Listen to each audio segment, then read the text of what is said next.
We're going to show you how to navigate and use our killer feature, VetPulse, which is our AI partner. We're going to go ahead and navigate to the lower left to our AI partner icon. Our AI voice consultation feature page is going to pop up. You have the ability to expand and see clear instructions on how to utilize the AI voice consultation partner. You can see some tips on how to best optimize your experience and the outcome. You have the ability to upload documents. This can range from blood results to any type of medical imaging to cytology, and our AI will analyze that documentation and feed it into the system for the AI voice agent to be able to have at their disposal. We're not going to do that today just for purposes of time, but what we are going to do is we're going to enter some optional text up front here, which I can just simply say, 1-year-old Yorkie weighing 5 pounds. Okay, so we have that inputted for context, and I'm going to introduce Dr. Whitney now, who's going to take you through a live conversation with our agent so that you can see her in action. This is Dr. Greene. Let's talk about your case. I am here to be your thought partner. So I'm going to send the patient details to the AI that we just typed in up above, which would also include the analysis of any documents or images that were uploaded. Doctor, I understand. A 1-year-old Yorkshire Terrier, body weight approximately 5 pounds. I'm ready to integrate any additional patient details, lab data, imaging, or documents you upload, and will provide differential lists, targeted diagnostics, and next step recommendations accordingly. Would you like to start with presenting complaint and timeline of clinical signs? Yes, so today we're going to talk about Melody. She's just over a 1-year-old female unaltered Yorkshire Terrier. She actually presented because the owners are considering spaying her today. So we did a thorough workup on her and some blood work. And on discussions with the owners a little bit more, there do seem to be some subtle signs that they've seen.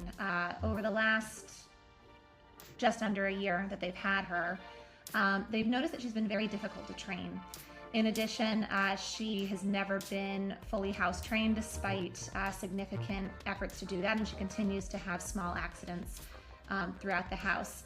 Seems like her energy level is just a bit lethargic overall. She does have periods of normal puppy play, but on the discussions with them, it does seem like that she's just overall lethargic, and I appreciated that in the exam room as well. These were all very subtle behavioral changes that we only got on more discussion. When she presented, you know, she was bright and happy, and the owners didn't really have too many concerns.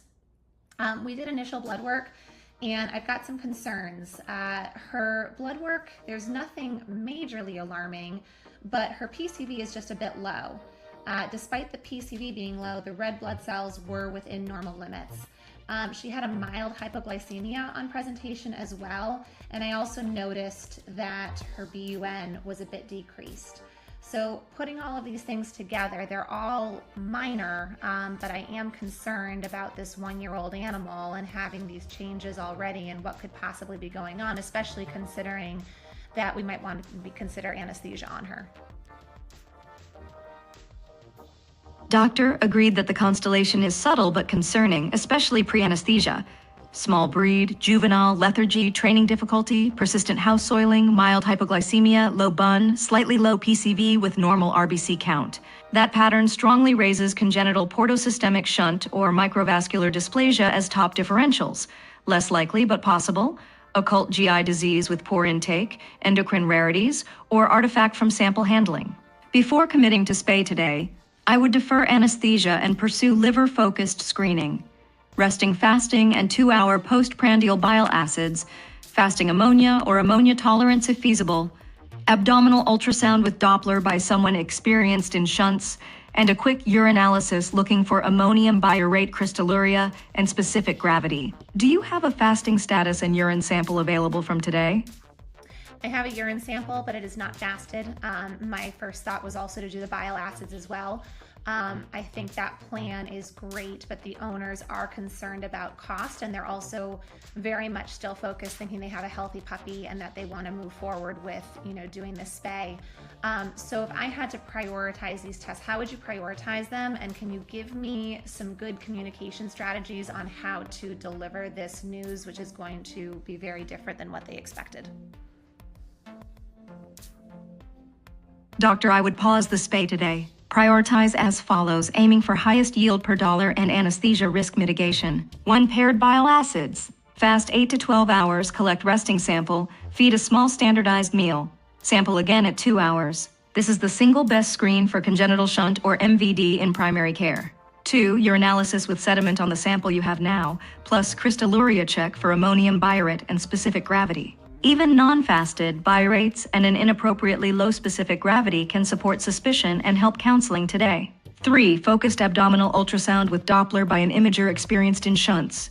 If budget limits, do this after bile acids. If bile acids are clearly abnormal, the ultrasound becomes staging and surgical planning. 4, fasting ammonia if you can process immediately and have reliable handling. If logistics are tough, defer to bile acids. 5, pre-anesthetic plan only after above. If owners insist on spay before workup, I would advise against it. If they absolutely proceed despite counsel, choose a reversible, hepatic-friendly protocol with meticulous monitoring, but I would document strong recommendation to delay. Owner communication Dr. Greene, framing. Dr. Start Greene, with... I think this is a great plan. I am going to go ahead and talk to the clients right now. I think that I can convince them to do this all just with some careful and gentle discussion and persuading of them. How soon would you recommend to do the fasted bile acids?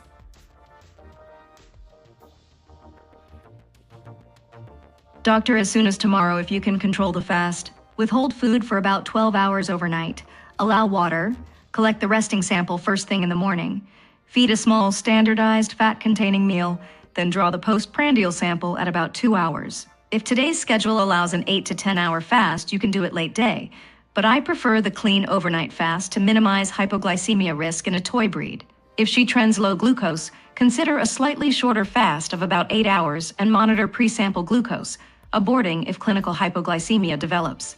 Okay, thank you so much. I'm going to go have this conversation. I appreciate your help.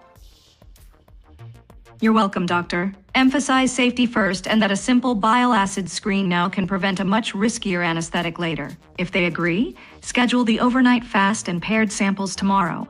Run the urinalysis today to support the discussion.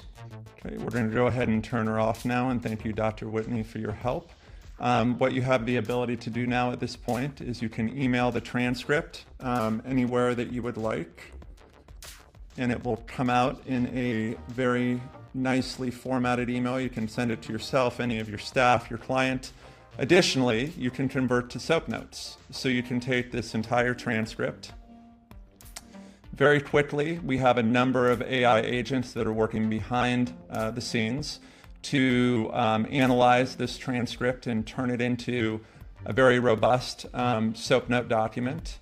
And you'll see in just a moment here, you have the ability from there to take that SOAP note, customize it for up to one of 16 different PIM systems. So here are the SOAP notes that were generated. Okay, then you have the ability to copy or download the SOAP notes if you would simply like to do that. You also have the ability to copy to your PIMs. So you can go through and select one of 16 different PIM systems. Okay, so we'll just go ahead and randomly choose VetSpire. All right, we'll go down here, we'll format for VetSpire. Just give it a quick moment.